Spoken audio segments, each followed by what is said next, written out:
while extending the green morning, green afternoon, green evening, good morning, good afternoon, good evening to all brothers and sisters. Once again, let me start so that there is no ecosystem now. So going on that, ladies and gentlemen, I just wish to share with all of you this evening, wonderful that this is a beautiful journey which we are taking.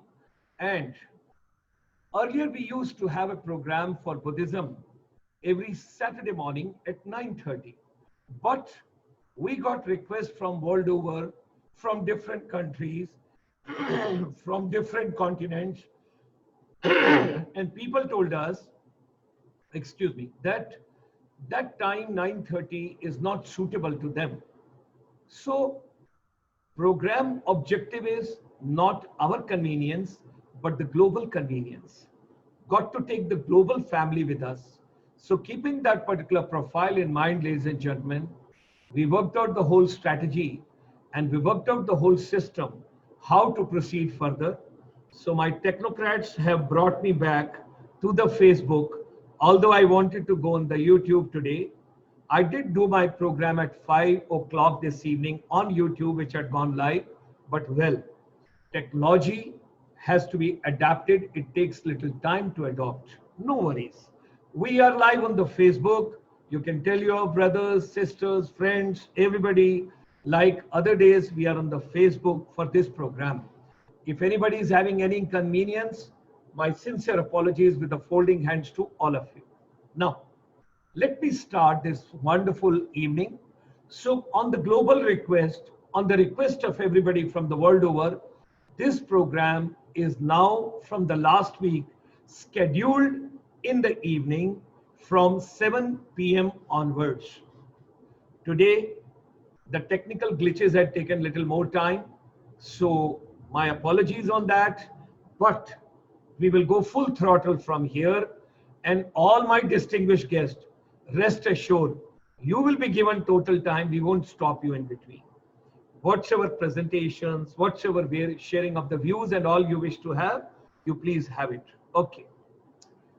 Ladies and gentlemen, International Chamber for Service Industry, which is at having presence in almost 149 countries, and there are approximately 30 million plus non-resident Indians world over. Since 1994, we are in the service, and we are in the services sector, giving various kind of services. But during this pandemic, we are focusing on education sector, skill sector, competency sector, what exactly we can do for schools, colleges, institutions world over. We know at present, thought processes are affected, business is affected, physical and mental health is affected, and main part of the education is deeply affected. Our students, they are away from colleges, universities, institutions. When I read UNESCO's report, I came to know 1.86 billion children are at present away.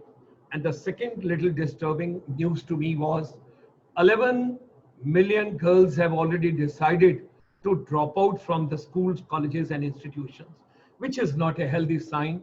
We all should work in the direction that nobody should drop out. We should give a seamless connectivity, and we should give the basic gadgets to the children if it's possible. Now, ladies and gentlemen, 7 to 8 p.m. every evening, Monday to Sunday. Yes, you heard rightly. It's not a weekend program, Monday to Friday. It's a Monday to Sunday. And Monday to Sunday, 7 to 8 p.m. And Friday evening is dedicated Buddha's teachings, Buddha's philosophy, the relevance in today's education ecosystem, what all could be done. And we learn from 500 million plus our family, universe family, global family of Buddhism followers from the different countries, and they come. And I become more humble because I want to be the best student in this universe to learn from everybody. So ladies and gentlemen, this is the complete series what we have got. It's a Making Education Relevant, Global Confluence of Youth, Educators, Motivators Conference and Corporate. Our chamber, we start in the morning at 9 a.m. Indian Standard Time and we finish around 9 p.m. 12 hours globally, we are available. Any education ecosystem, anywhere world over, any school, college, university, institution, polytechnic, technical, engineering, management, skill building, or competency building, or life management, anything you need, we would be more than happy purely on a complimentary basis, no money to be paid. And this is the time I personally feel that the education stakeholders from the different countries, they should make a small panels, and from the different countries, they should hold a small panel discussion. What is in their education system? And we can deliberate. Our chamber would be more than happy to host such a program for different countries. Okay. In a very humble way, we started on 21st of May 2016 when there was a Buddha Purnima celebrations. From world over, the delegates had come. I am grateful to Venerable Dr. Dhammapiya ji, the Secretary General, International Buddhist Confederation. And of course, ladies and gentlemen, never ever forget, at least at my age, when you are just 70 years young, never ever forget to give your gratitude and your thanks to those people who teach you, who empower you, who basically educate you. I am humble to convey my deep thanks and gratitude to Shri Ashok Mangdi ji. He is the person who brought me into Buddhism. Before that, I had never attended a program. The Honorable Minister for Youth and Sports, Kiran Rijiju ji, was there. And there was a very big function with about 10,000 delegates from the world over. When I attended that particular program, there was a great learning. And from that day, I realized and I decided our chamber will work in that particular direction the best possible way.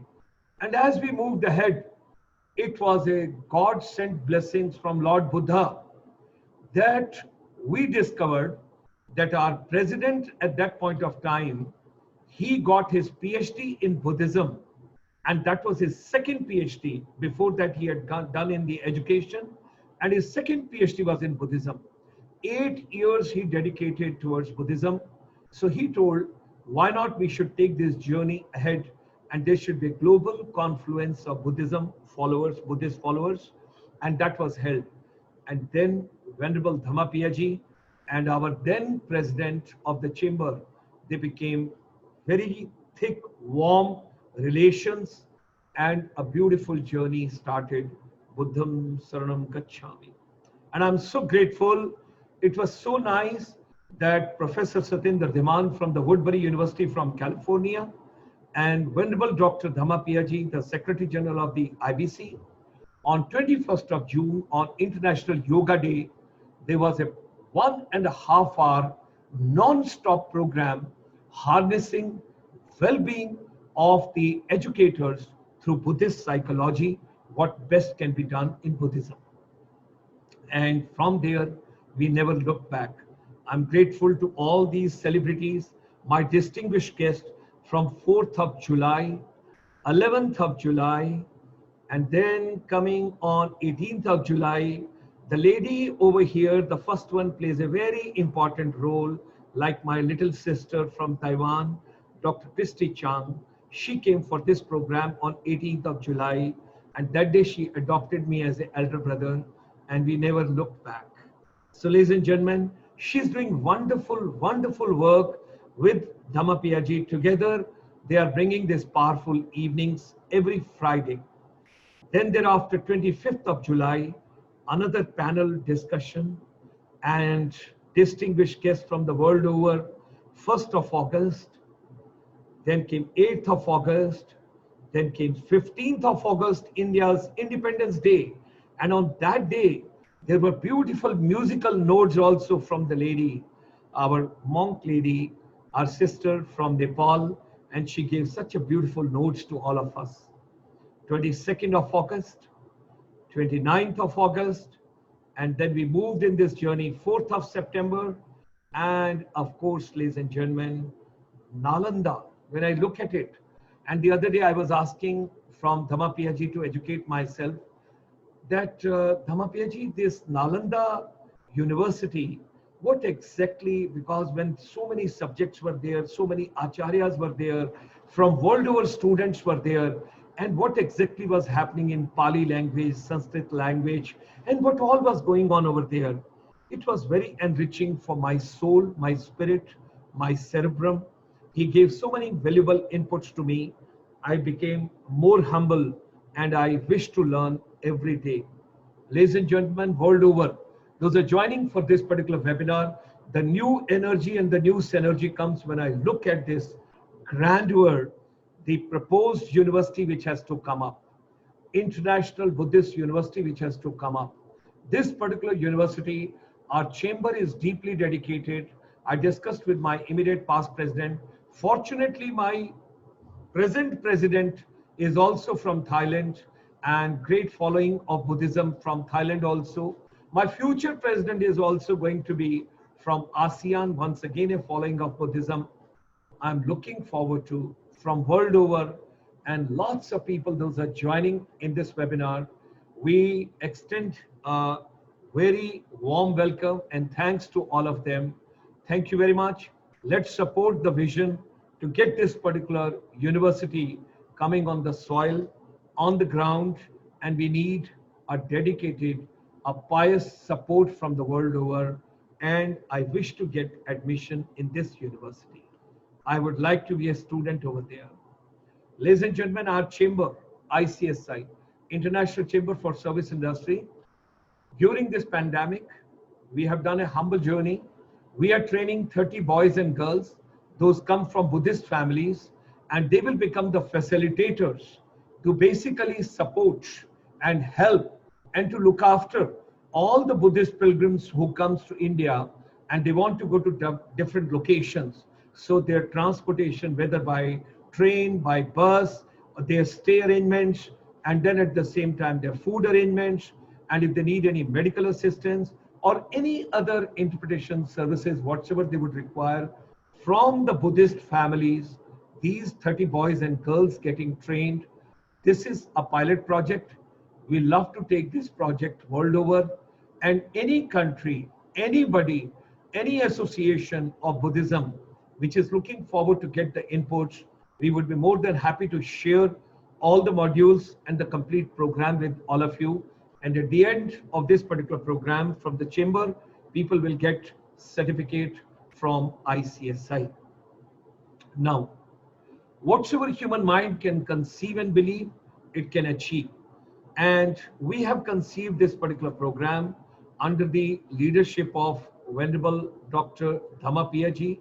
My voice, my vocal cords, and whatsoever is coming to all of you, ladies and gentlemen, is basically is the vision of Venerable Dr. Dhammapiya ji. Let's come together for making education relevant, bringing appropriate awareness about Buddhism, what are Buddha's teachings, and what is the relevance of that in today's education system, the entire ecosystem when we talk about it. So we are looking forward to more and more people joining us from world over. And of course, today is Friday. Tomorrow evening, don't forget, when we are watching too much of television, while watching your computer, you can do little exercise.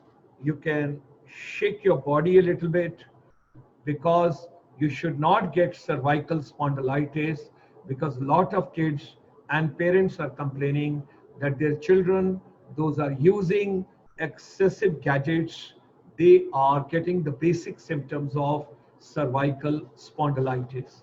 So tomorrow evening, there will be a special program on Ayurveda for the global wellness, and this is going to be our 18th webinar on wellness. Now, ladies and gentlemen, this evening, along with Dr. our Venerable Dhammapiya ji, the Secretary General of International Buddhist Confederation, we also have our moderator, Dr. Christie Chang from Taiwan. She is a joint president of International Buddhist Confederation, chair International Planning Committee of the 17th Sakyadhita International Association of Buddhist Women. Professionally, Dr. Chang is a prolific linguistic translator and educator, leading council on international education exchange. With these words, I drop the curtains and I extend a very warm welcome on behalf of International Chamber for Service Industry, all the dignitaries, those are joining us this evening over here. Ladies and gentlemen, I would request my technical team that we should get Dhammapiya ji right over here on the main speaker view. We got to change, and here is Dhammapiya ji. So, Venerable Dr. Dhammapiya ji, let's start the evening. Namo tassa bhagavato arahato samma sambuddhassa. Namo tassa bhagavato arahato samma sambuddhassa. Namo tassa bhagavato arahato samma sambuddhassa. Buddhang saranang gacchami. Dhammang saranang gacchami. Sanghang saranang gacchami. Dudiyampi Tadiyampi Buddhang saranang gacchami. Dhammang saranang gacchami. Sanghang saranang gacchami.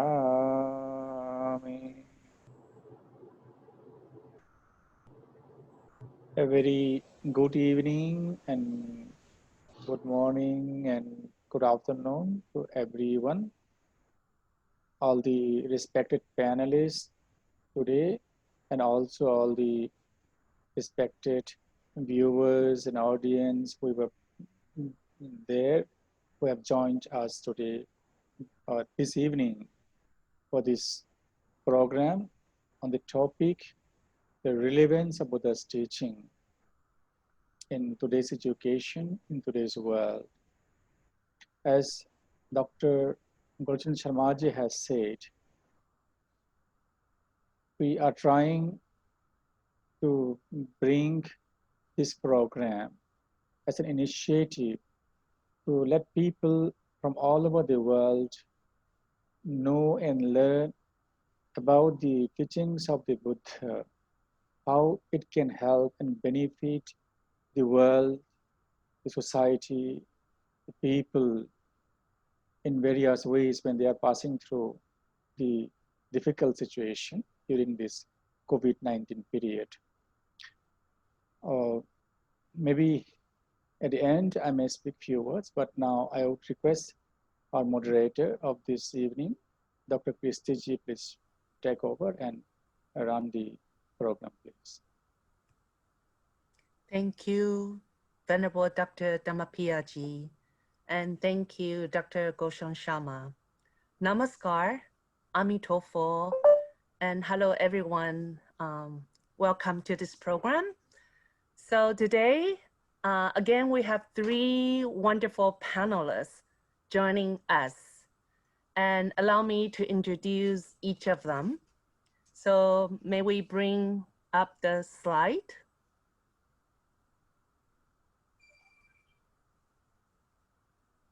Okay. All right. So our first speaker is Sister Lindawaty Roesli.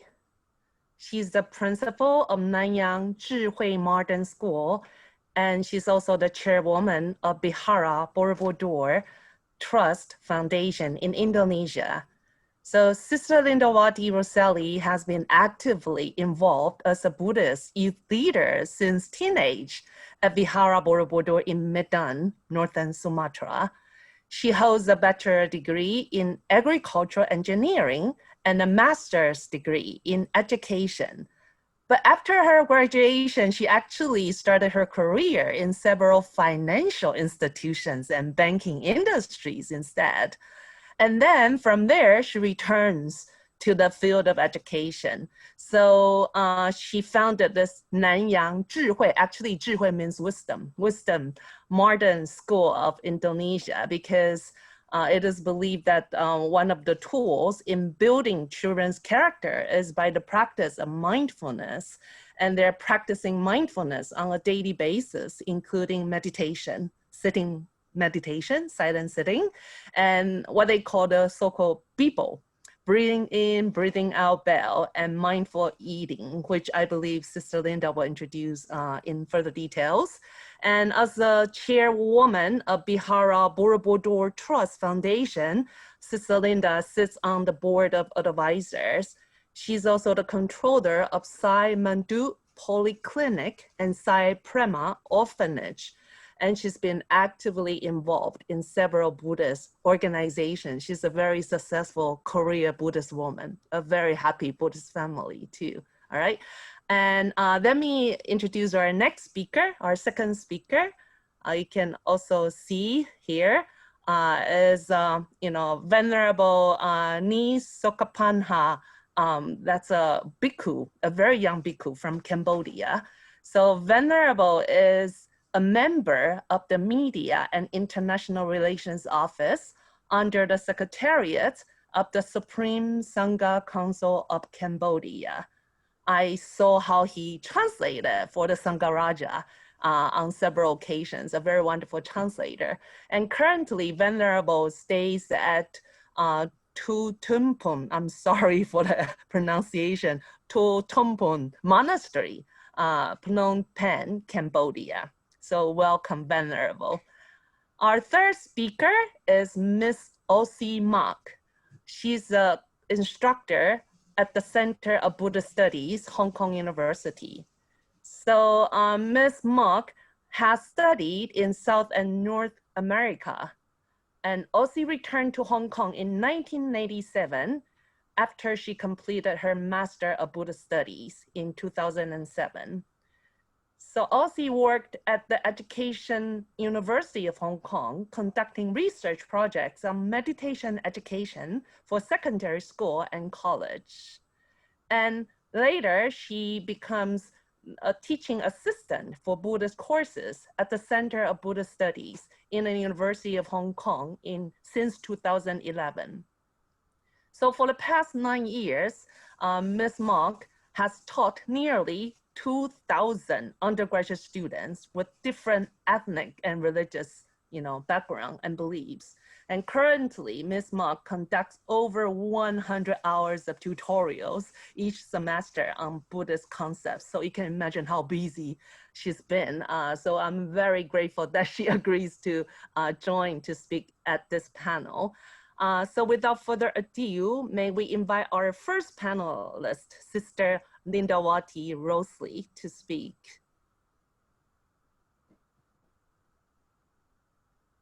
You need to unmute yourself first. Okay, sister, I want to share a few screens. So can you make, is it possible? Yes, you can go ahead and do the share screen. You have the bottom, yeah, of the share Zoom. screen. Okay.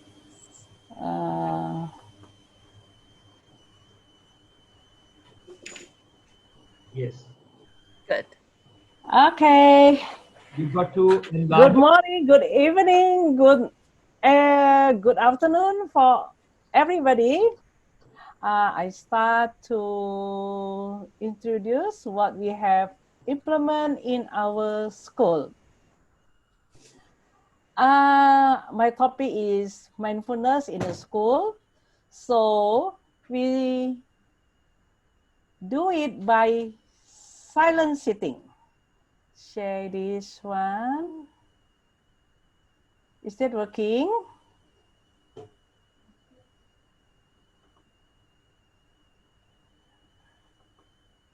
Jalan no?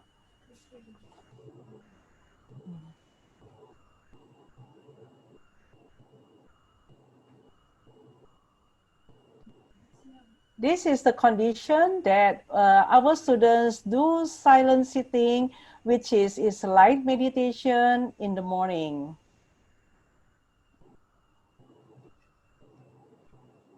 For the kindergarten, we usually separate it in a class.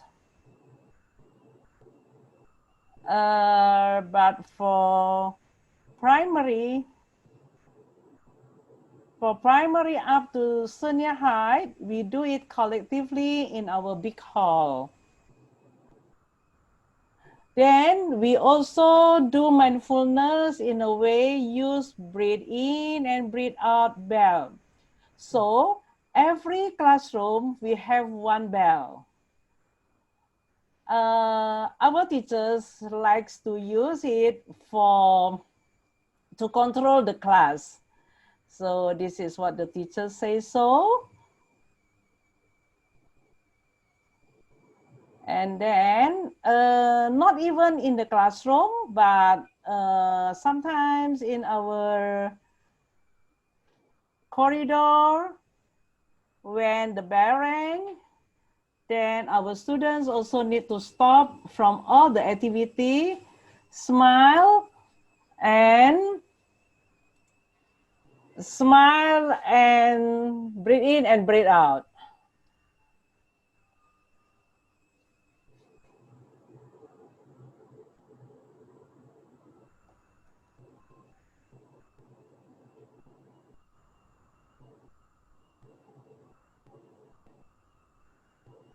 According to our Zhou Lao Shi, that BIBO bell is very powerful. So the students, when they do very active, then they can stop, then they will feel calm.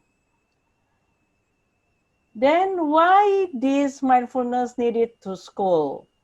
According to this is the parents write the testimonial for us that can make the students more calm and relaxed. Then this is another parents. Mindfulness can improve their concentration, focus, and then also can control the students' emotional skills.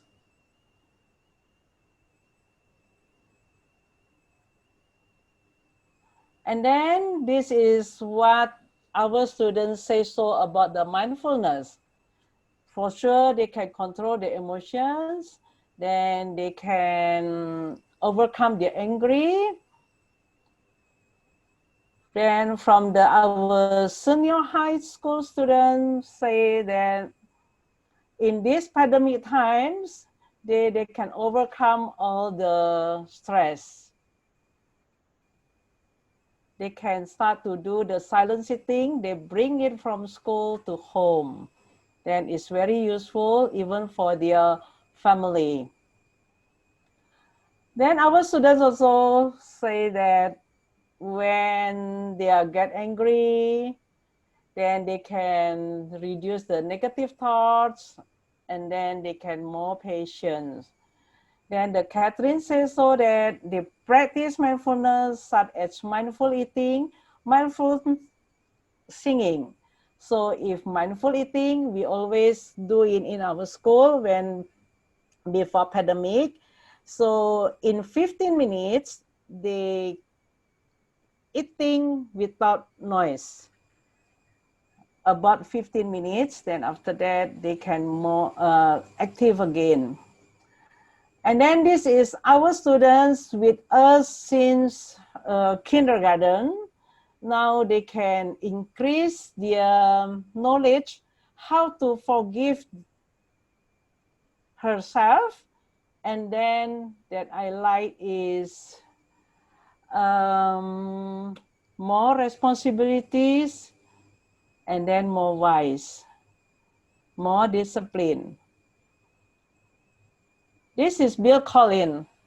Bill Collins also practiced the BIBO breathe in, breathe out, then he will feel calm and then can continue to do other activities. About the Jocelyn in this pandemic time is very useful for her.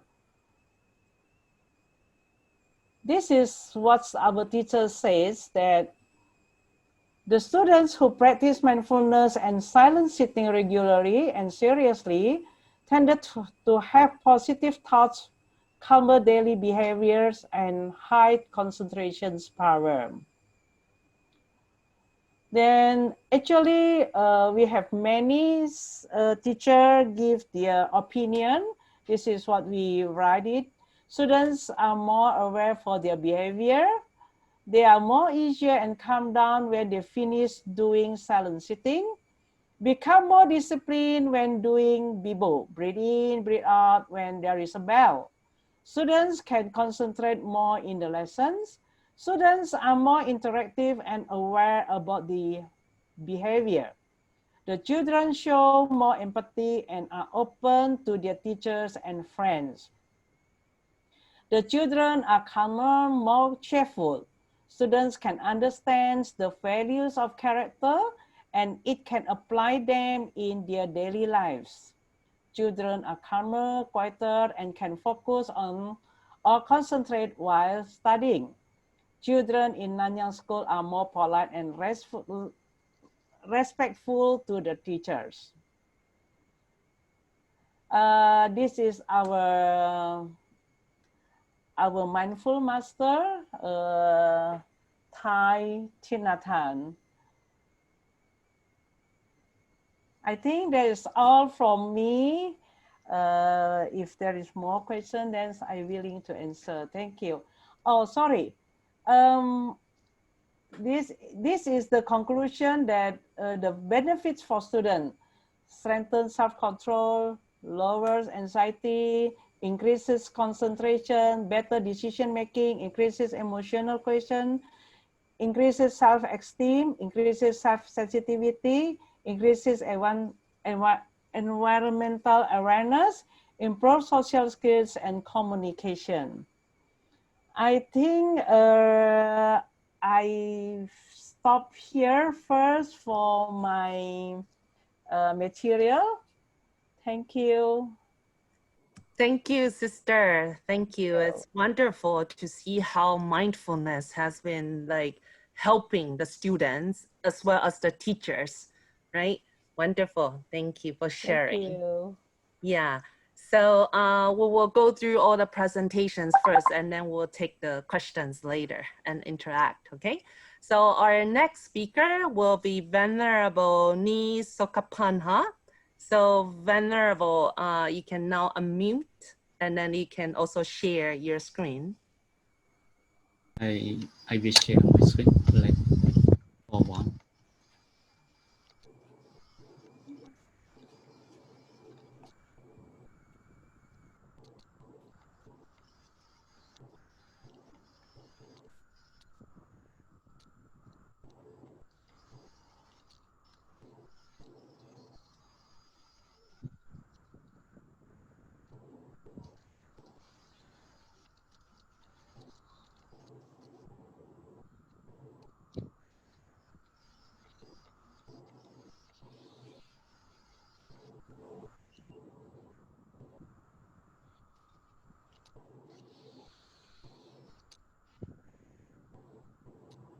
Okay, can you see my slide? Yes, not the slide, but the whole screen, the complete. Okay, but I. Yeah, you have got all the presentations. Yeah, I think your computer is frozen or something. So sorry about that. I just tried to.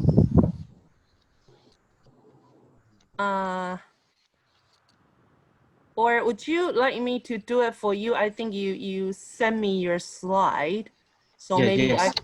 I could do that for you instead. If you will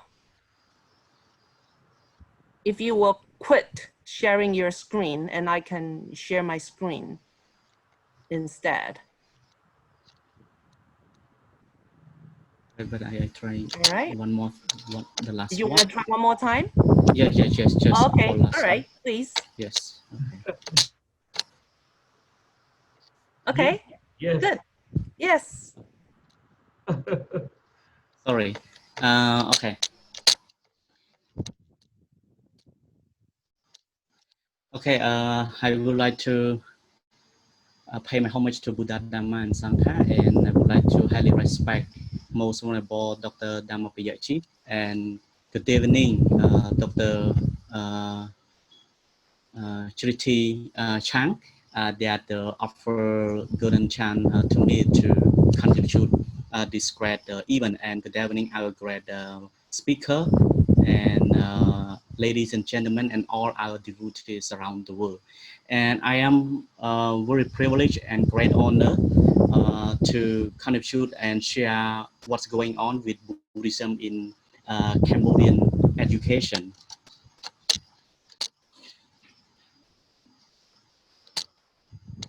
Okay, I really hope when most member and everyone could understand and know about the Buddhist movement from India to Cambodia. Buddhism propagated and arrived in Cambodia since the 3rd century BC, while King Asoka from India sent Buddhist missionaries, Pra Saunatthera and Pra Uttarathera, to the land of Suvarnabhumi that we call the Golden Peninsula. At that time, there were two countries we call Mon and Khmer. Mon is a part of Myanmar, and Khmer is Cambodia today. That including other countries today. And after the Buddhist influence in this peninsula, including Cambodia, so Cambodian people voluntarily respect and follow Buddhism as the right path of daily life until the day that they can apply for to successful life with harmony and happiness. Therefore, Buddhism has historically educated and disseminated in the ways of life, Khmer culture and language, and social and economic development for all sectors and levels. So when we talk about the term Buddhism in Cambodia, which is cover all Khmer culture, language, social and development, and the ways of life of the people. Venerable, do you want to enlarge your screen so that it's easier? And also, I think can you see my slide? it's kind of vague. If you can, do the, screen, you can enlarge it, do the view. Down below, if you see of your screen, there is a small cup sort of a thing. Mm-hmm. If you can just click on that, the size will increase completely. Down below, where you have got the volume, next to that, yeah, go to the third one, no. almost down there, Yeah, yes. this is the Yes. one. No. Oh, okay. Yeah. That's Now that's, you got it. yeah, and I think also there's a fan. Okay. You're probably using a fan, so there's a lot of like noise. It's probably fan going through your microphone. No? Okay. Yes. Anyway, okay. Can I continue? Please go Hello. ahead. Yeah. Okay. Go ahead. Please go ahead. You're good. Okay. Pardon me. Cambodia is a Theravada Buddhist country in Southeast Asia, and the Cambodian context, the Theravada is divided into two Nikaya or sect, Mahanikaya and Dhammayuttika Nikaya. So this Nikaya or sect believe in harmony together in Cambodia. And in the past, I just elaborated a little bit about the Buddhist monastic school. I just compare in the past that the Khmer, what we call Wat school or Sala Wat, was historically the most important to contribute and promote Buddha's teaching in the educational system, which the Buddhist monks are instructors and teachers, especially in French protectorate or colony at that time, that the monk play an important role to keep the Khmer culture and tradition and Khmer language, including the Buddha's teaching, to share with the next generation, with the children and youth. According to Cambodian Constitution in 1993, subchapter 3, Article 43, released that Buddhism shall be the religion of the state. This point is meant that the state provide freely to our Cambodian citizens today about the freedom of thought, freedom of decision, for any belief what they decide. But just regarding that, Buddhism is official or national religion of Cambodia. And I just explain more about the Buddha's teaching, how to disseminate in to kinds of educational system, specifically that focus on the public schools of state and the Buddhist school. The public schools of state, which controlled by Ministry of Education, Youth and Sport, I just raised a little bit about the level what our Cambodian students are studying. First, public primary school, that is a basic level. Public secondary and high school is a second level, and then move to public higher education. They refer to about the university level or college. We have like a bachelor degree, master degree, and PhD as other country as well.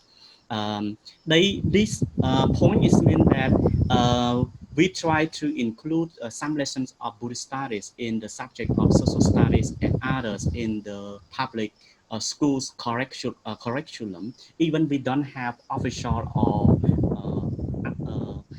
sign each other, but we still include in some lessons of Buddhist study that focus on like moral education or how to respect each other or what is the basic moral Buddhist morality, for example, like the five precepts, etc. And about the Buddhist school was controlled by and facilitated by General Inspectorate of National Buddhist Education, Ministry of Culture and Religion. That is a representative of Royal Government of Cambodia. That is the same level to provide the curriculum for Buddhist student and student. So we have three levels, the same as public school as well. We have Buddhist primary school, to study for 3 years. We have Buddhist secondary for 3 years and high school for 3 years. And then when they finish, they can move to Buddhist university or Buddhist higher university. That the same we have bachelor degree, master, and a PhD degree, and after that. So in Cambodia, about the Buddhist primary school, secondary, and high school, we have throughout our country. But about the Buddhist university, we have a three-man Buddhist university, two based in Phnom Penh capital, and another one in Kampong Cham province, and one man university, President Raja Buddhist University, which has more two branches in Kampong Cham and Battambang province. So this curriculum, we focus mainly about the main to disseminate our Buddhist teaching as a Buddhist subjects such as Buddha history, Buddhist study, Buddha Vinaya, Buddhist rule, Dhamma studies, Pali and Sanskrit languages, religious comparison, Buddhist philosophy, and Buddhist psychology, and so on. All of these Buddhist subjects include and disseminate based on each level. For example, like for Buddhist primary school, we provide Buddha's history subject. But when we learn more upper than this, for example, like move to Buddhist higher education, we not allowed to study this because it's lower capacity for our students to learn. But we provide about the higher subject, for example, like Buddhist philosophy, Buddhist psychology, and Pali and Sanskrit language. I just share about how to disseminate our Buddhist teaching into this system. And I just raised one main our Buddhist University of Cambodia. We call Prema Buddhist University. Was created in 1959. It is very old and long and very popular in Southeast Asia. That was built many human resources of Buddhist student of Cambodia that can work in both public and private sector, nationally and internationally. And now I just share more how our Buddhist teaching in Cambodia has educated and disseminated in private schools and local communities. Previous point, I raised about how Buddhist teaching disseminate in public and Buddhist school, but about the private school and local community. Also, our Buddhist monk and Buddhist scholar and leader also contribute and to promote our Buddhist teaching in private school and local community. And I just raised one example of local community. When people in local community need to invite our Cambodian Buddhist monk to explain or advise any Buddhist teaching or Buddhist principle. So the monk voluntarily and spiritually enter to explain about our Buddhist teaching, about what uh, Buddhist moral model and how to be a good citizen in the society and how to live in the harmony in family and community. That is the lesson or the trends or how Buddhist monk in Cambodia can contribute and to promote our Buddhist teaching in local community. And move to other NGO or civil society organization that are focusing on Buddhist field, Buddhist principle. So when they have own office or own location, they also provide about the private class or special curriculum for uh, uh, their children in the local community to study about the, for example, like a basic cultural skill, other French languages, for example, like English, French, Thai, etc. But at the same time, they share those of subject, those of language or knowledge. They also disseminate our Buddhist teaching as well in the class as well. And related to the international events, in Cambodia, we have our Cambodian Buddhist monk and scholar and including leaders to promote and protect our Buddhist teaching from Cambodian culture to propagate our Buddhist principle with other international leaders and scholars as well. For example, like previous year, in the last 5 or 6 years, I was invited to attend any international Buddhist conference or any international interreligions seminar, or even nearly 20 countries, including Myanmar, Sri Lanka, Vietnam, America, Australia, South Korea, etc. What I can contribute. This is just example of myself, but my most vulnerable teacher and my vulnerable brother, they can contribute many such of international events. So this is the last slide for my presentation about how to promote, propagate, and contribute our Buddhist teaching was propagated by Cambodian Buddhist monk in television, radio, and social media, etc. So I just raised a few popular monk of Cambodia, most honorable teacher Gung Supiep. Today he is very popular on social media to promote our Buddhist teaching or Buddhist principle to attract with our youth and children to understand and to recognize and follow what's the important role of Buddhist monk and what's Buddhist teaching, how to apply for the daily life and the study, especially how to deal with the conflict resolution in the family and the world. That is how to adapt with between Buddhist teaching and social media, television, and radio. So that's all my presentation. And if you have any comment, recommendation, or question and question, you can ask me directly and warmly welcome. Thank you. Thank you, Venerable. Thank you for sharing the current situation of the, the Buddha's teachings and how they, are utilized in the Cambodian society, either in the public school or private school. Thank you. And without further ado, let us welcome our third presenter. Venerable, you can stop sharing that side. Thank you. And then let us welcome Miss Elsie Mock, our speaker, our instructor of Hong Kong University, to present.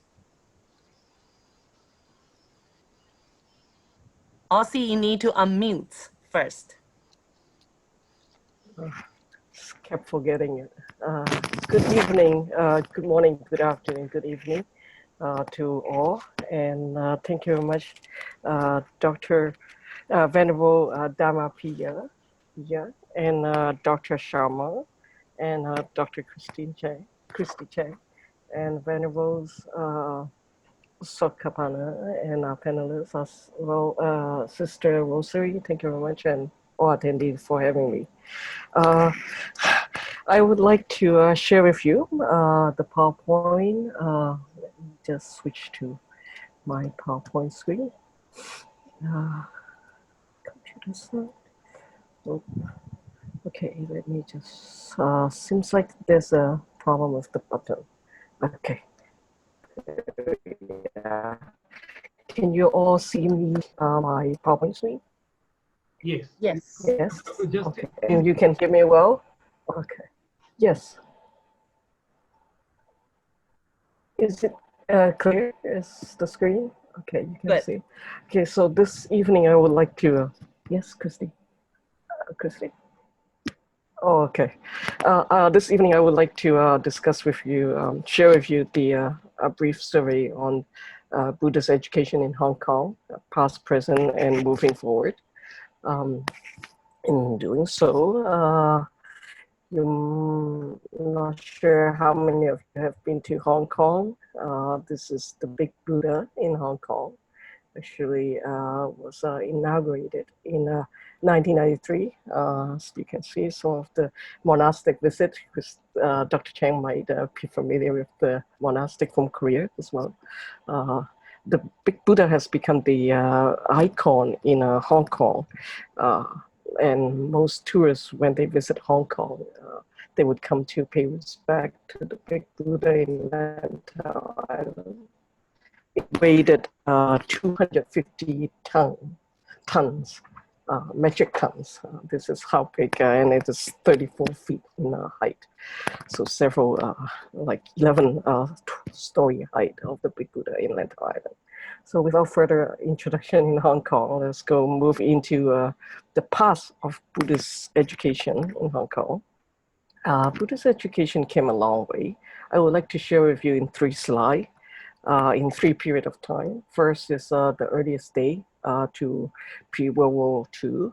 During this period of time, the earliest record shown in the memoir of eminent monk, it was around the 5th century. Earliest, and there were only one eminent monk. He's a Beidu monk was recorded appearance in Hong Kong, and then after that, nothing was appear in record on the record the existence much activity in Hong Kong. And then prior to the ruling of Britain, there were a small population in Hong Kong resident, and roughly only around 30 Buddhist temples in different size, most likely very small temple existed. And after ending of the Qing dynasty, due to political instability, people fled from the north and came to Hong Kong, but still not much record data put down in reference to that. Then it come British ruling over 150 years ago, 170 years ago, started. And then since then, population didn't increase much, not until 1927 when the China Civil War started, which ended after 21 years later. And there were more people fled.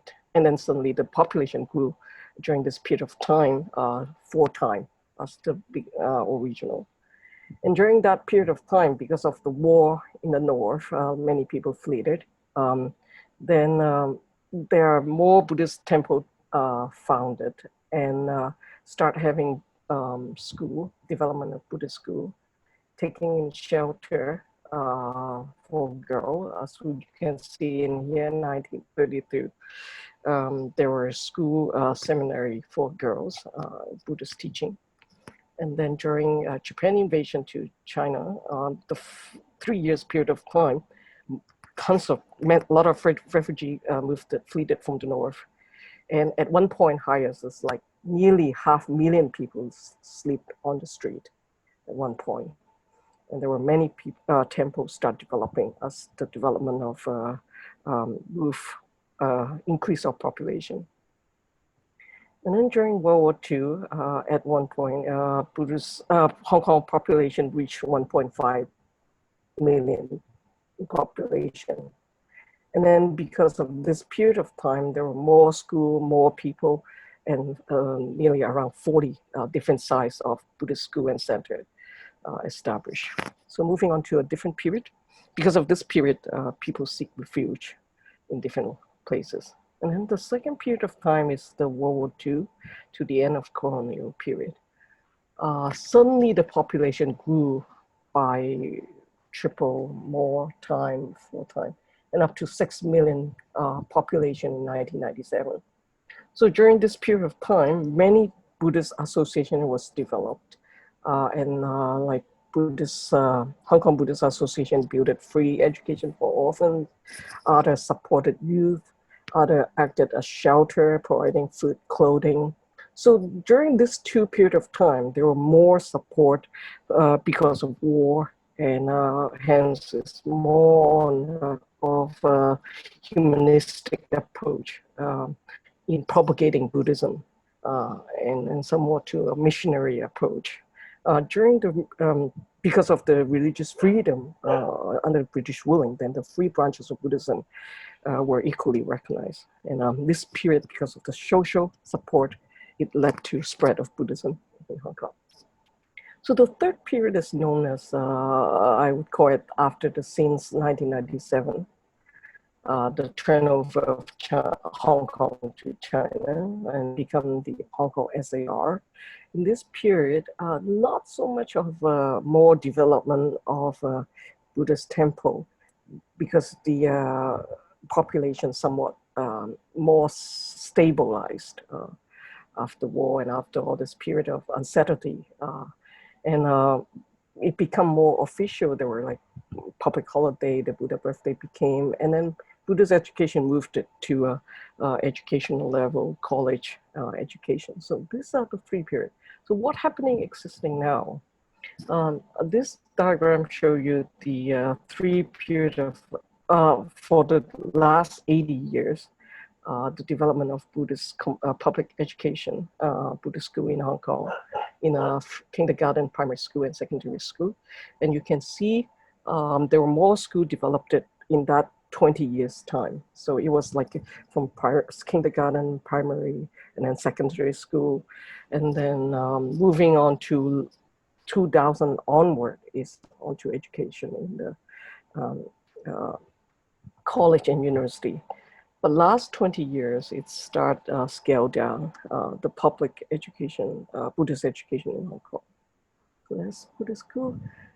Here's a table I'd like to share with you, the overall scenario. Hong Kong University and then colleges, there are 20, but Buddhists that offer whole complete Buddhist program is only 3, same as Christian program as well.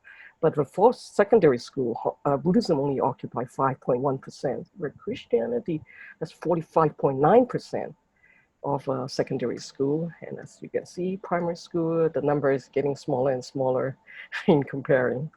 So in here you can see Buddhist education center institutions far less than Christian education. Although there are 3 institution, university program that offer Buddhist program, although they are public institution, but they are self-funded. So it doesn't get too easy either. So let's briefly, just one slide on the various 3 education center institution.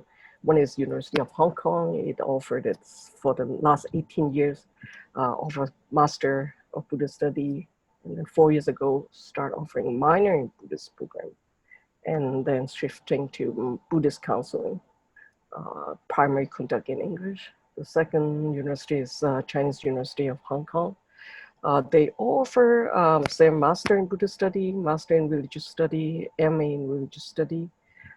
Latter 2 is not Buddhist focus, but offer Buddhist as a part of the curriculum.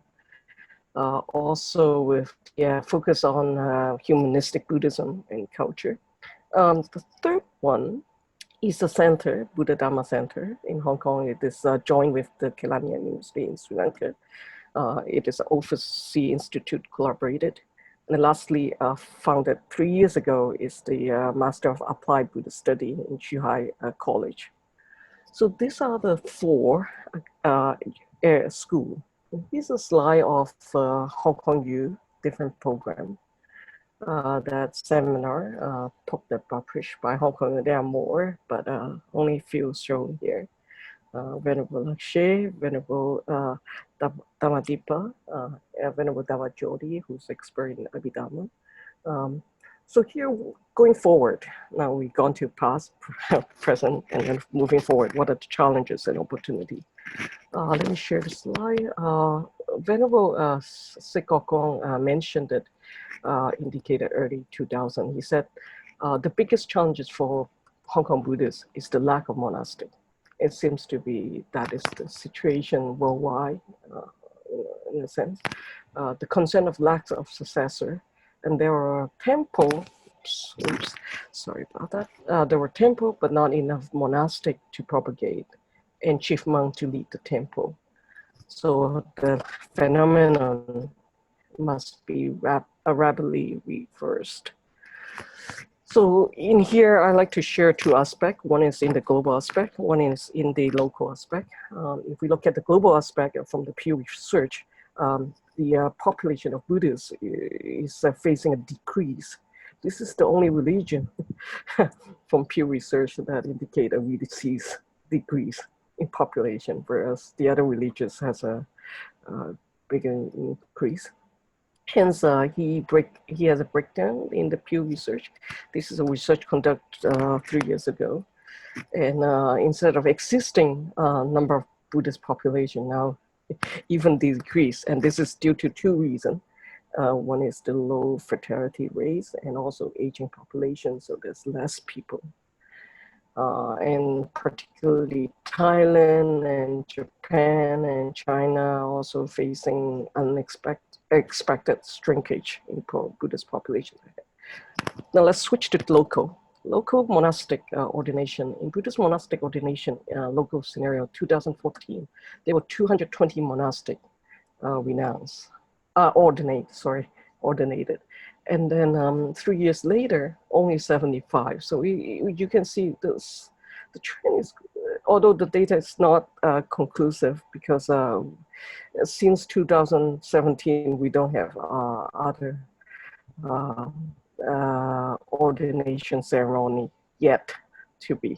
And there were no very solid data before 2014. So you can see this downslope. So what can we do? Shall we call my Dhamma brother, Raymond Lam, who spoke on the same talk 2 weeks ago, and he mentioned education with purpose in that sense. So what is the purpose of the education that we want to do, and to whom and why? What is the most important? What are the priorities? How to do it, and how do we support? So I break down 6 areas. One is propagating interest in Buddhist study, or is it like target group oriented, like age group, gender, discipline groups? Or could it be like third one is the formal systematic curriculum, like in Cambodia, you have primary school, secondary school, and university in Buddhist study. And then also, is it with the focus of recruitment and development of Sangha members? Or could it be an interdisciplinary study, like language, mixed with like Sanskrit, Pali, Tibetan, in the this type of interdisciplinary economic, Buddhist economic, or is it Buddhist art in that sense, interdisciplinary? And then the 6th aspect is, could it be career-specific development, like researcher, scholar, counselor, right? In different aspects of Buddhism. So could it, like, there's different approach and different focus to develop in Buddhist education. So hence, something to ponder on. Now, just bear with me, a few more slides. Where am I in this picture? What I'm trying to do is create the condition to best support and inspire those we encounter. So I sure it feels like what University of Hong Kong do as my role. Not much about this, but each semester we have undergrad from a course overseas, roughly about 20 to 25 overseas students, Korea, Japan, Sri Lanka. This semester we have Indian students from India, several, Hindus, as well as Jainist student from Nepal, Pakistan, and all her different course, atheists, different students. So there's no difference in religious background, but offer all the same study. And then ranging from year 1 to year 5 student from different discipline, different religious group, and I offer tutorial. So tutorial is very important because instead of student just picking up knowledge and theory and concept in lecture hall, tutorial in a sense is important that it offer sort of break down more in the detail how those theory can apply further in-depth discussion with student. So I can show some style what tutorial do. Class discussion. This Venerable Weifeng. We went to a field trip to look at Dong Wang art. This is going to a field trip to see the temple, Nanyang Garden in Hong Kong, right across from a nunnery. This is an offering to the Sukhavati, Pure Land Buddhism. So in the Dong Wang Cave 172, the inspiration of offering the garden in Pure Land to the Buddha. Discussion in class on 5 aggregate, as you can see, and dukkha. We break down in group and share, discuss. This is outdoor tutorial under the tree. Try to imitate what is Buddhist thought, but under a metal tree. Group discussion, students lying down, observing the mind and feeling.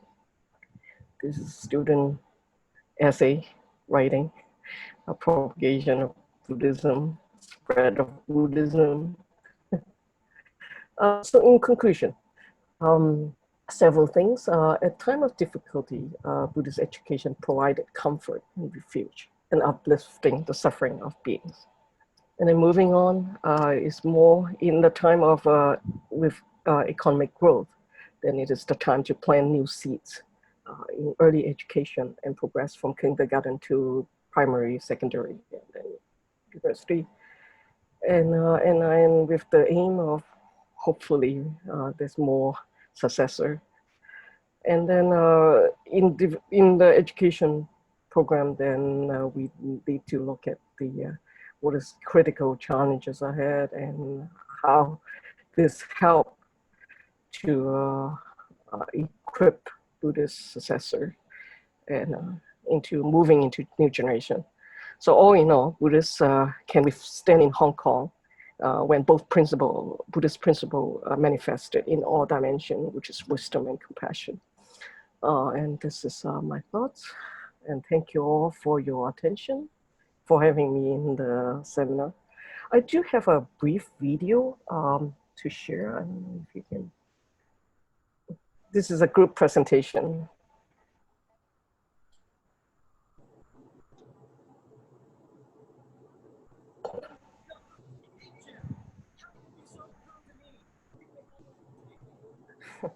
This.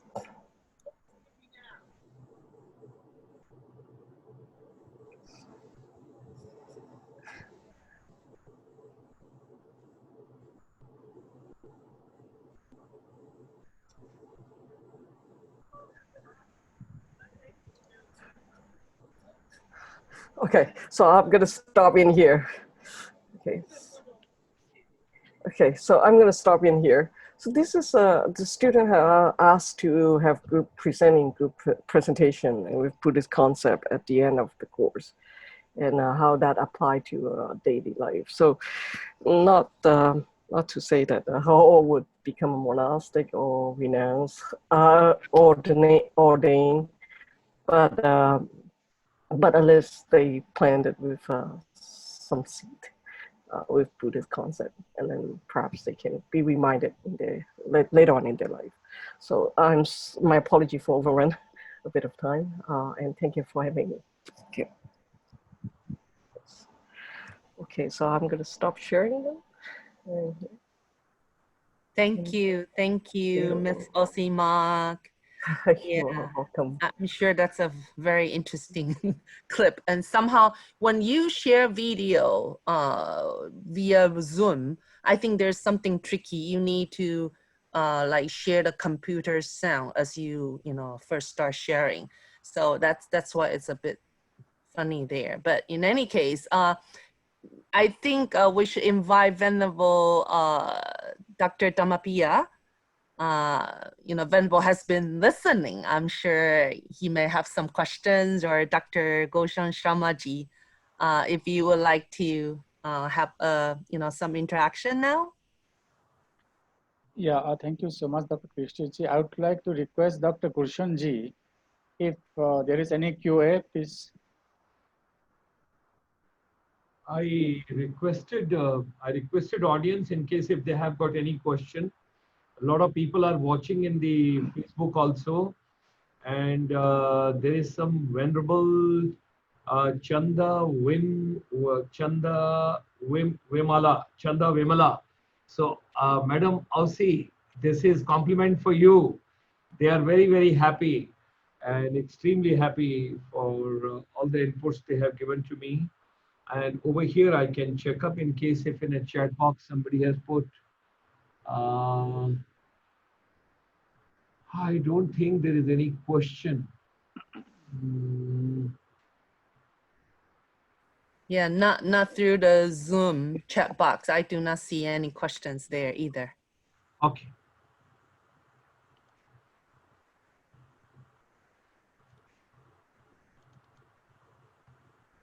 Okay. All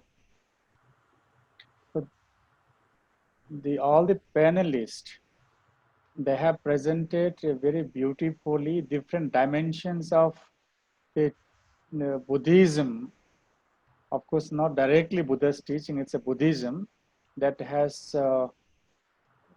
started and thrived in the respective countries, and what is the present status. Like our, the first presenter, Sister Lindawaty, right? Lindawaty Roesli from Indonesia. Her presentation was really relevant in today's education, where she has shown us how the mindfulness meditation is being taught in the schools, and how the school children, they learn, how it benefits them in their studies, in their character building, in their dealing with their emotions, in their relationship with others, peers or parents and people around, and also how the mindful meditation has helped them to get even at home, improve the atmosphere with the family members. So this is very important thing in India, in many places. The question in school coming nowadays is how to discipline the children or the students. Because if we give so much freedom in the schools to the children, they become like they act in any way they want, jumping, shouting, hitting, or many things, which really is not healthy as well for the school administration and also for the society, when a person from the very beginning is not disciplined and do not have the behavior which is conducive for a healthy growth. This mindfulness meditation is very, very important. And even in Tripura in India, Tripura is in India, one state where I come from. In our school also, we have started almost last 3-4 years, the same kind of technique, the mindfulness meditation before the school starts. Like we have first the assembly, collective assembly, where everybody, all the students and teachers come together in some place, in a hall, where they have this national anthem and also some sharing of thoughts of the day and important messages and motivational things like that for a few minutes. Then they go back to their respective classrooms and they sit in the classroom on the benches, and the teachers will be there, and the bell will ring, and everybody in all the classes at one time, like when bell rings, yours I have seen, it is like class-wise you are doing. But in our case, we ring the bell, and all the classes, all the teachers, everybody in the school compound need to sit for meditation for 5 minutes in the beginning of the class. And then before leaving the classroom at the end of the day, so they, even that time also, they have to again sit for 5 minutes just to get themselves ready to go out home. And we used to also have this meditation for the residential children in the evening every day. We used to have prayer and meditation where we share different thoughts of different great persons, not only from Buddhism, but from different philosophical backgrounds and then thinkers, how they understood the life. That is how I understand this mindful meditation is very important to be introduced in the schools, colleges, or wherever. It is because the mind is something which flows, irrespective of whether we like or we dislike, whether we want to stop it or we want to let it go, it will go on its own way. And we find the mind will not stop or listen to us. It will take its own way. And when it is let free, and it is not directed positively or in a healthy way, the basic nature of the mind is to wander away and to get into such kind of things which are mostly unhealthy, mostly destructive, mostly detrimental. This is the basic nature of the mind. Let anybody just allow your mind to go and see what does the mind say, what does the mind want you to do. That is why the mindfulness meditation, or you are saying breathing in and breathing out, that means you are not controlling the mind, you are not stopping the mind, as we cannot do. What we are doing by focusing our mind on the breath, which is available all the time with us, is we are just observing the mind as it is.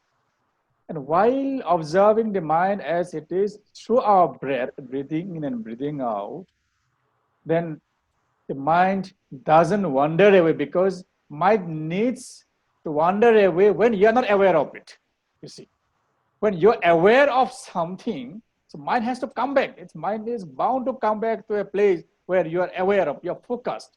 When you're focused on something you're writing or singing or dancing, then your mind is there focused. It cannot wander away. So your mind is supporting you, mind is with you.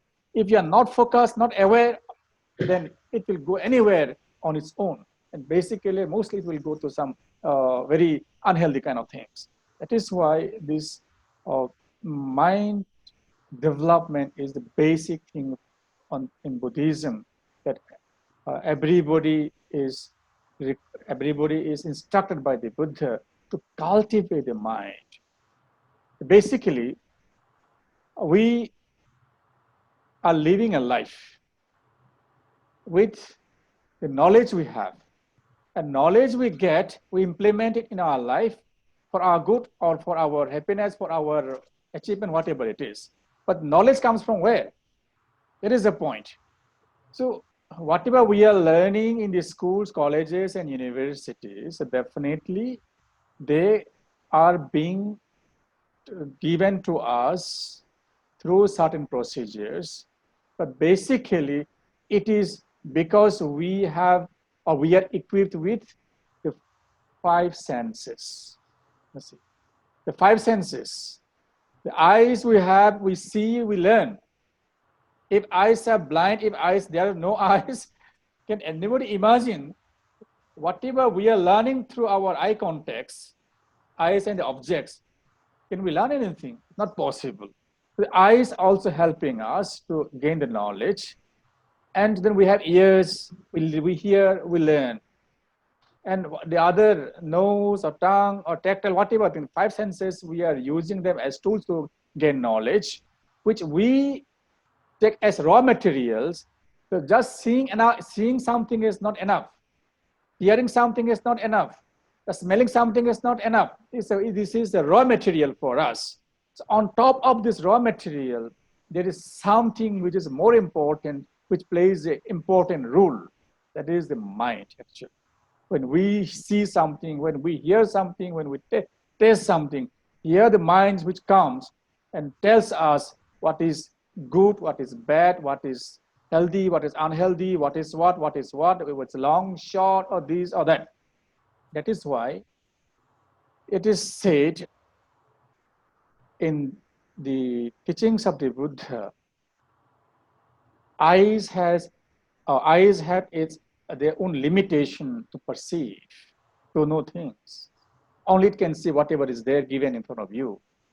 All the five senses have their own limitations of knowing things, but mind can transcend all.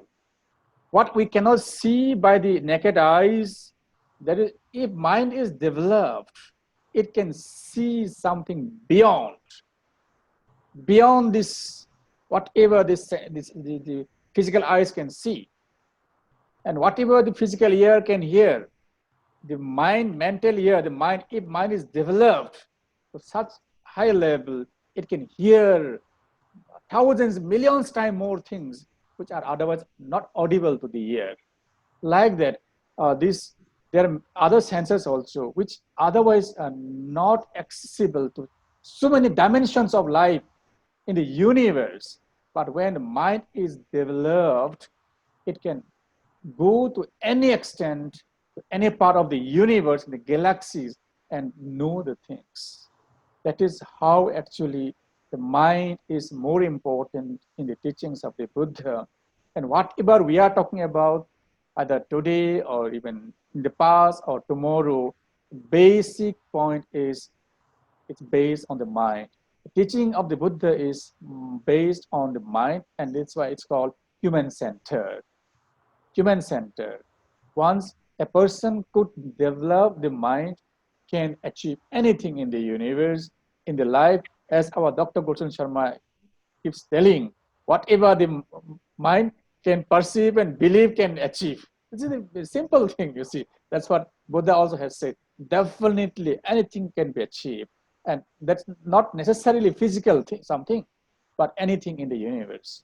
So thank you so much, our sister Lindawaty Roesli from Indonesia, for your beautiful presentation. I hope the other schools also can take up these things, the mindfulness meditation, whether we call meditation or not, but it is mindfulness practice which really helps. It doesn't need anyone to follow any kind of rites or rituals or chanting or any kind of religious things. It is universal.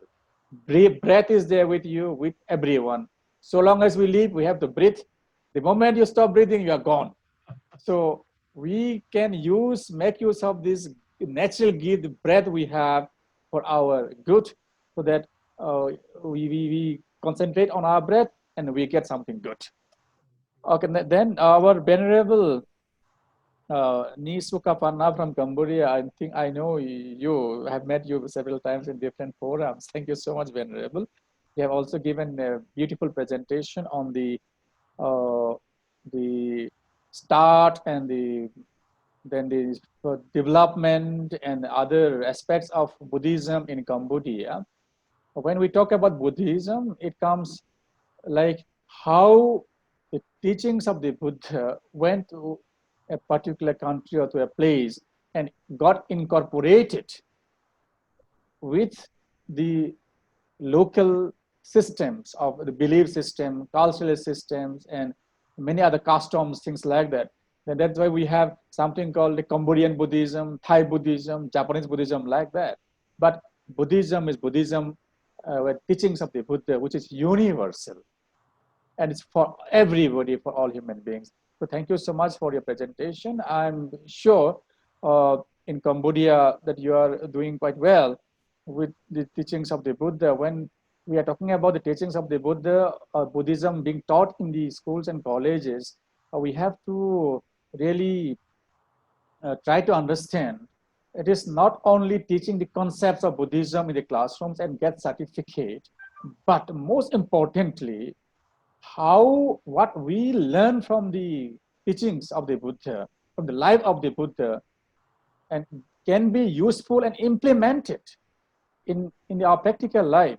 If our knowledge of Buddhism or Buddha, what Buddha has taught, is not useful in our practical life, then it's like as good as the Tipitaka having book in the bookshelves or in the library.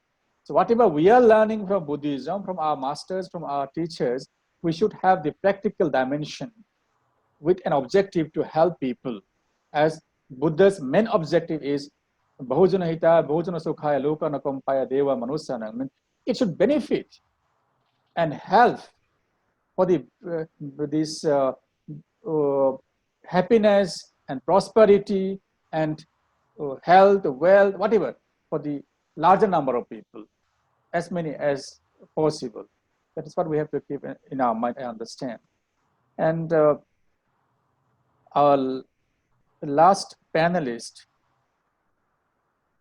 OC Mark, really, I got to know many things from your presentation, which I did not know earlier. This Buddhism in Hong Kong and how it started, how it went different phases of ups and downs, and then what is the present position today. From your presentation, we could make out the Christian missionaries or the schools are doing much better than the Buddhist people or Buddhist institutions. Of course, there might be many reasons. We should not regret or feel bad. We should do our part. Definitely, everybody is doing for the good of others, for the good of society. Only my humble request for everyone will be, we should not use the religion or the name of religion, whatever you name it, either Buddhism, Christianity, Hinduism, Islam, Zoroastrianism, Jainism, Sikhism, I do not mind.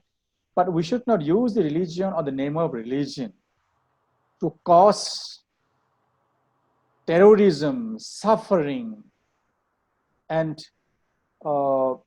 inflicting pain on any living being. In the name of religion, we should not sacrifice animals. In the name of God, we should not kill animals. In the name of religion and rites and rituals, we should not use these animals and sacrifice them, kill them. In the name of religion, we should not build boundary among us as human beings, saying that you are Christian, you are Muslim, you are Hindu, so we cannot come together, we cannot sit together, like that. And the religion should not be used to manipulate the masses. We should use religion for something good, healthy, as we all need to live together in the universe. That I understand. It's a very important thing. And one thing you have, I saw from your presentation, that is the number of Buddhist population is increasing, so decreasing. It will be decreasing in the future also, maybe 2050 or something, I think you have shown. You are saying some infertility decrease in something like that. But I understand, you know, there is a kind of dichotomy, what do you call this, contradiction. Like in one aspect, we want to have the number of Buddhist population to increase, right? And the other side, we want the number of monastics, Buddhist monks and nuns to be more. So there are more number of Buddhist monks and nuns. They are not married. They cannot produce children. How the population of Buddhists will grow? Yeah, something like that. You see, in Myanmar there are more than 5 lakhs Buddhist monks.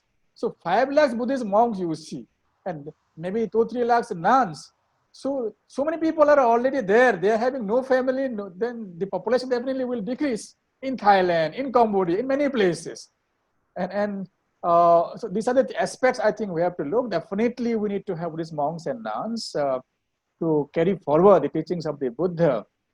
But at the same time, our lay people, lay upasakas, upasikas are also responsible how to tackle this issue. Definitely, monks cannot handle this population issue. Okay, thank you so much, all the 3 panelists, for your beautiful presentation. I hope we can come together and do better in the future also, please. Yes, Venerable. Do you think that we have maybe 1 or 2 minutes to see, Aussie Mark's video? The student presentation, since earlier you also mentioned the importance of implementation, right? Application of the Buddhist teachings. I think that video clip is about the students, very creative way of showing how they can apply the 5 precepts in daily life.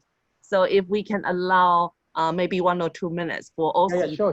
Please. Sure, that'll be great. Thank you. So Aussie?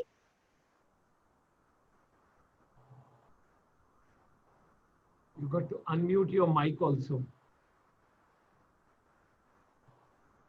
Went to Lang Phai to chill out himself.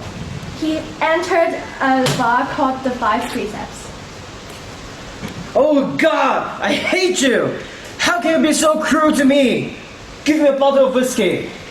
Sorry, are you sure you want a bottle? Yes, give me now. Okay.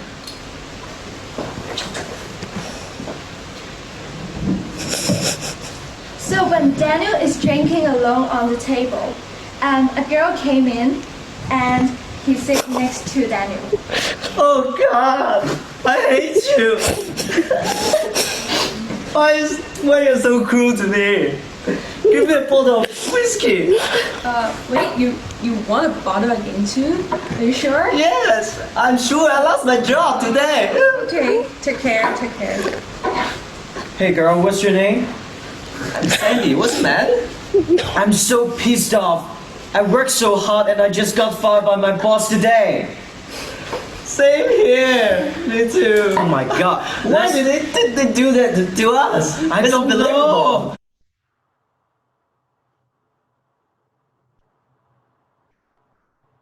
Kidding me?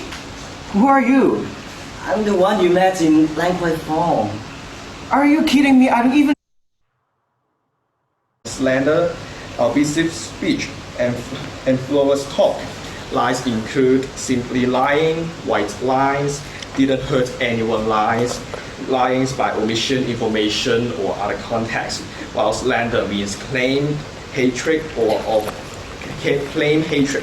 another being, while abusive speech refers to speak unkindly to another, and frivolous talk is to pass ideal information to others. So the practice of the 4 precepts is to preserve one's credibility and supposed to practice one's arrogance. So the consequence of Daniel's action is basically harming his own reputation and lower his credibility in his speech.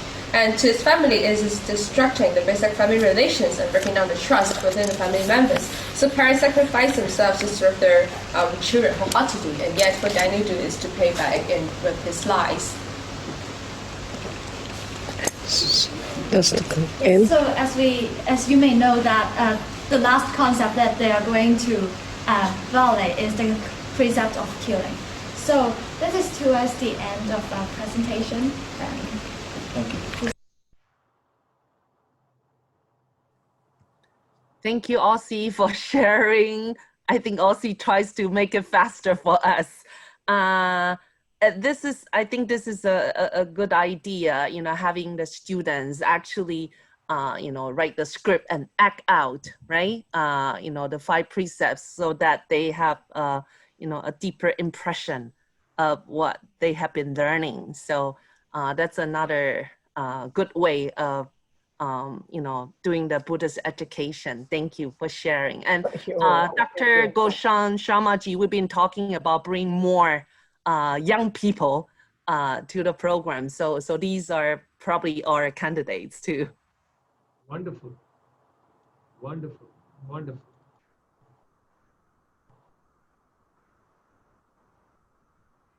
Yeah. Anything from your side? No. Let's do the closing because the chanting has been done by Okay. It's about time. Yeah, thank you so much, everyone, all the panelists, venerable nuns, monks, and all upasakas, upasikas, and viewers, everyone, for your time. As usual, at the end, we do chanting, the blessing, and wishing for everyone to be happy, peaceful, and healthy. Namo tassa bhagavato arahato samma sambuddhassa bhavatu sabba mangalam rakhantu sabba devata sabba buddha nubhavena sada sukhi bhavantu te. Bhavatu sabba mangalam rakantu sabba devata sabba dhamma nubhavena sada sukhi bhavantu te. Bhavatu sabba mangalam rakantu sabba devata sabba sangha nubhavena Sada sukhi bhavantu te. Sadhu, sadhu, sadhu. May all beings be free from danger, anger, hatred, animosity, and ill will.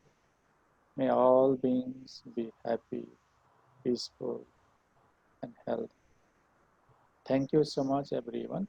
Hope to see you next. Thank you, all our panelists and all our audience. Have a good night. Thank you, everybody. Good night. Look forward to seeing you next Friday in the evening. Thank you, Dr. Goshan Sharma. Thank you.